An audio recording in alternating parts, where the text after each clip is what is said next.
Miarabantsika rehetra amin'ny anaran'i Jesosy ilay tompon'izao rehetra izao. Miara-miaina amin'olona antitra ve ianao?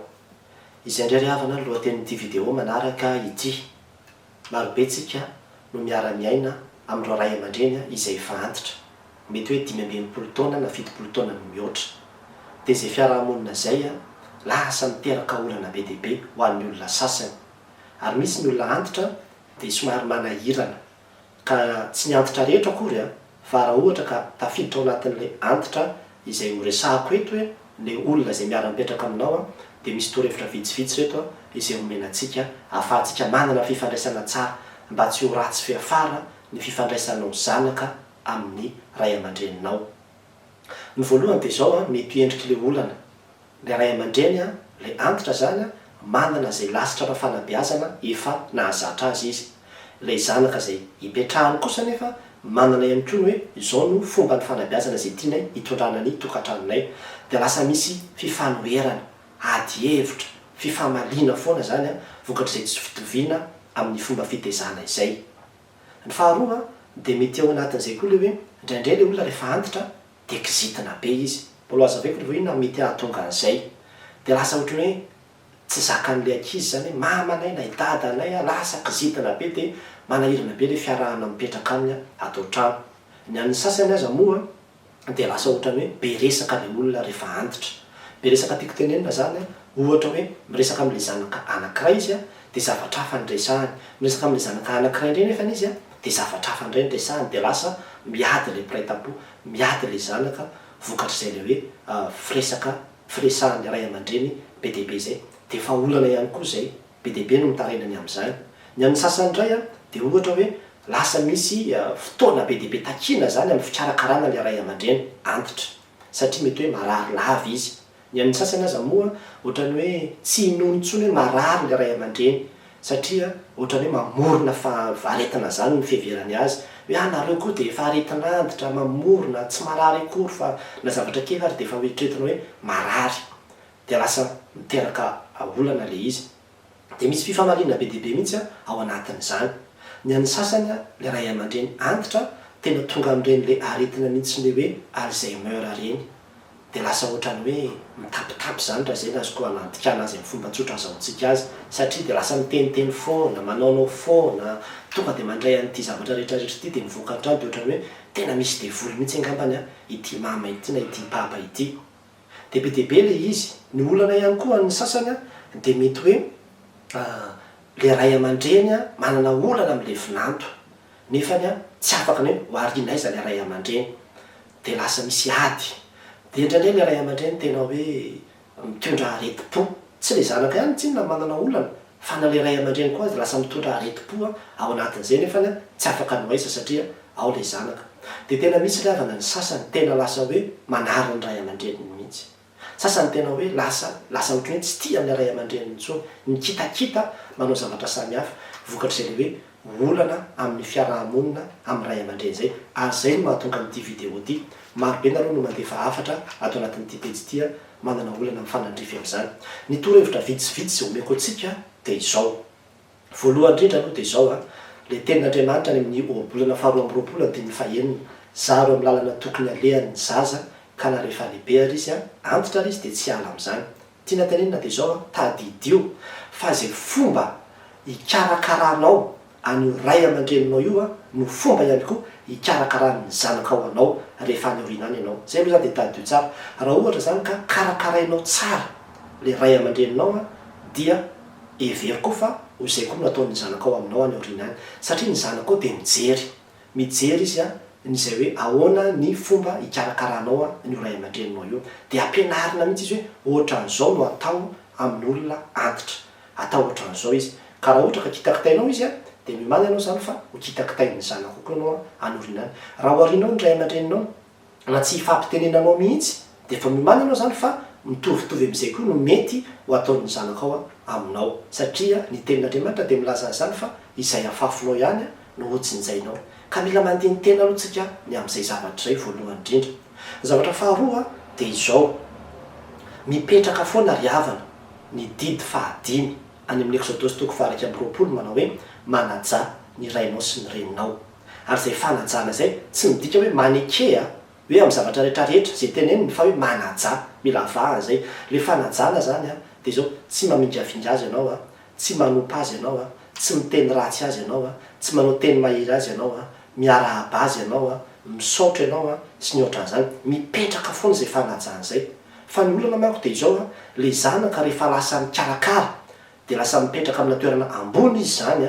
de lasa izy indray no te hifehan'le ray aman-dreny de izy indray no ohatrany hoe tena mibedy mihitsy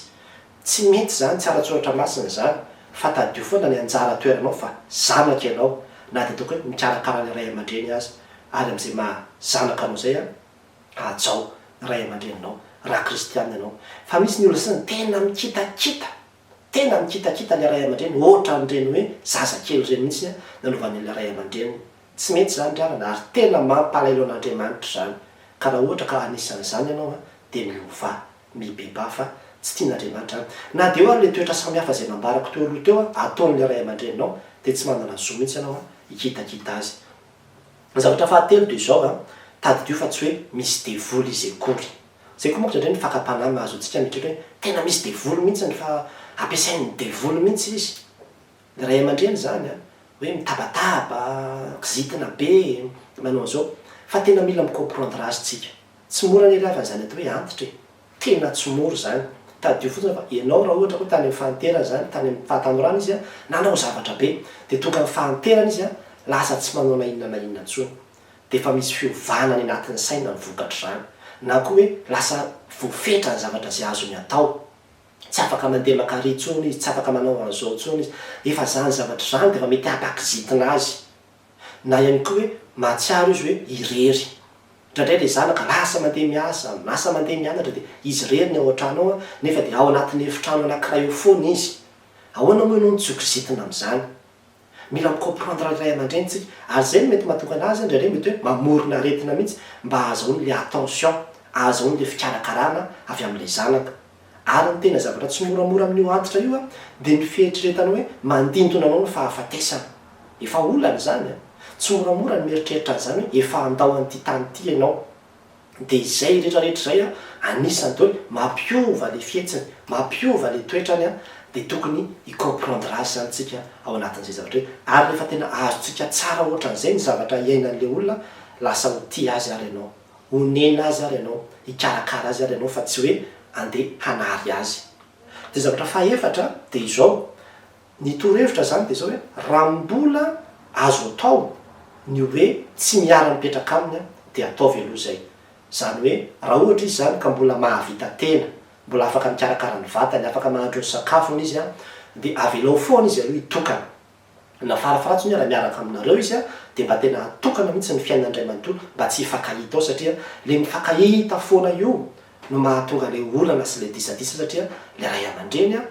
tsy maintsy hiteny izy ary raha tsy miteny ary izy de marary fo fotsiny ao anatiny ao izy de lasa misy tension guerre froide eo amin'ny ray aman-dreny sy ny zanaka vokatry hoe fiarahamonina zay ka raha mbola azo ataony hoe atokana mihitsy izy atokana daolo ny fiainan'andray manontolo de mitokana ihany koa ny anareo de ataovy zay fa rehefa tonga amin'ny hoe tsy afaka ny ao am'izay tso satria efa tena osa izy de am'izay fotoa zay tsy maintsy ho raisinao dia raiso amin'ny fiadanana raiso amin'ny fifaliana de karakarao tsara ataovy ohatr'indreny hoe mpanjaka kely reny mihitsy ataovy hitany zanako mihitsy hoe ohatran'izao ny fikarakarana ny olona rehefa antitra izy de izay no ataony aminao de zavatra manaraka de zao indraindray tsika mandray an'le teny ampo izy am'le fahanterany de indraindray koa na de le sainy aza efa tsy tena matakatra zavatra lalina be intsony fa lasa ohatrany hoe miteniteny foana izy ohatra indraindray ary tena misy zany de indraindray nefa tsika tena mandray ampo hoe zao ndray ny tenen'ny mama zao ndray ny tenen'ny papa zao ndray de zay le mahatonga le gidragidra sy le olana fa enoy fotsiny zavatra zay lazainy fa efa enao zany efa mahafantatra hoe efa antitra io de efa tsy akalagy amin'io tsony tsika raha hiakaretim-po amin'io tsony tsika fa de efa antitra izy fa de efa enona fotsiny izy aloha ao anatin'izany fa tsy de hoe lasa hitezeratsika izy de kitakitaitsika izy de lasa tsy misy fiadanany tsika ao anatin'le tokantrano de ny zavatra manaraka ihany koa de zao hoe any hoe fitiavana foana ny ray aman-dreninao tadio ravana fa zany ray aman-dreny zany ka tsy azo soloina rehefa laso io de kamboty ianao tadio zay rehefa laso io de kamboty ianao tsisy tsony ny ray aman-dreninao ary raha ohatra ka hoe nivadinao zany mivady arany rehefa lasa mbola soloan'ny olona foana ihany fa ny ray aman-dreny rehefa maty dia tsisy intsony ka amin'io fotoana ny fahanterana io amin'io farapara ny fahavelomana io ataovy mahita fifaliana sy fiadanana izy omeo fitiavana izy fa tsy gidragidra sy kitakita lava no atao aminy tsy mety antsika kristianina dia tena hoe didim-pitiavana ny didiny men'Andriamanitra antsika ka raha misy ravana ny olona tokony mena fitiavana dia ny ray aman-dreny ao anatiny mihitsy ka dia tena hoe ataovy izay anehoanao fitiavana amin'ny ray aman-dreninao amin'ilay fahanterana zany dia karakarao tsara izy. Ny zavatra manaraka dia izao manao hoe tadidio tsara fa io olona zay antitra iverinao hoe vesatra io no ny karakaranao tamin'ny fahazazanao ary io no nitaizanao na lehibeanao io no ny sikiponitra araka filazantsika azy tamin'ny anao narary ny azakazaka tetsy ny azakazaka anankiroa tsy nisy ny heritreritra mihitsy andeha ty zanako ty atsiboko ary na alefako ary ambony-tanana ary fa masika mamaditra na manao an'izao fa io niaritra ny ditranao sy ny rehetrarehetra nandritra ny taona maro ka rehefa osy izy ankehitriny andraikitro ndray zao anjaranao ndray zao no mikarakara azy mandray an-tanana azy voela zao voaingana zao nitavaresaka tamin'olo hoe aty ampitan-dranomasina dia misy mera izay manana projet izy hoe ametraka lalàna hoe ny zanaka dia tokony misy droit hoe zao no tokony ataony amin'ny ray aman-dreniny ary tena maro zany satria tena jerevo tokoa ny rehefa mbola kely ny zanaka dia misy ireo karazana lalàna be deaibe miaro azy hoe tsy maintsy ataon'ny ray aman-dreny izao ny zanaka reheto avy ny droit n'ilay ray aman-dreny obligation n'ilay ray aman-dreny amin'ilay zanaka fa manahoana kosa ndray rehefa antitra ilay ray aman-dreny misy aniaravana ny olona rehefa antitra indrindra indrindra moa amin'ireny toerana fitaizana antitra reny manisy andro mihitsy le ray aman-dreny antitra hoe atongavan'ilay zanaka hoe efa tsy androko indray zany rovina indray zany le zany zany hoe tsy karakarain'ilay zanaka adinon'ilay zanaka mihitsy tsy rarahin'ilay zanaka ary zay zavatra zay tena tsy mety lasa mitondra alahelo izy amin'ny andro fahafarany iainany fa tena hoe averiko tsara io zay nikarakarainy ianao tamin'ny mbola kely anjaranao reo zany zao no mikarakara azy amin'izao fahanterana zao ary ny farany izay lehibe indrindra dia zao hoe eto mbavaka ihany koa izy eto mbavaka izy dia izarao ny tenin'Andriamanitra zava-dehibe mihitsy ren'ileo hoe angalana mpanompon'Andriamanitra izy ampandray anazy eo tokantrano ao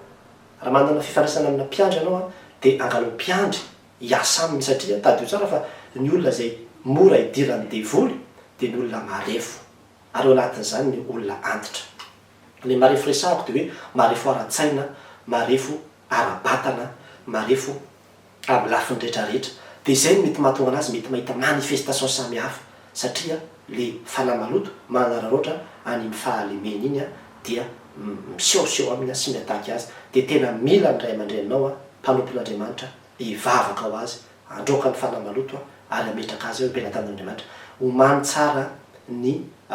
fiaonany amin'i Jesosy Kristy satria efa ao an-dalan'izay le hoe iaona amin'i Jesosy Kristy tompo izay izy ka raha ohatra ka gidragidrana menakavy no zavatra tena ibahana toerana amin'ny fahafarany fiandrom-piainana dia mampalaelo any zay zavatra zay ravana ka dia mila mandinitentsika kristianina ary indrindra mila miova mila tonga saintsika fa tena ilaina fitandremana be ilaina fahendrena ny miara-miaina amin'ny olona antitra ary ny fehany dia hoe any eo fitiavana izy fa izany ny sitrak'Andriamanitra dia izay ho ataonao amin'io ray aman-dreninao io ihany no tadidio fa ho ataon'ny zanakao aminao rehefa any aoriana any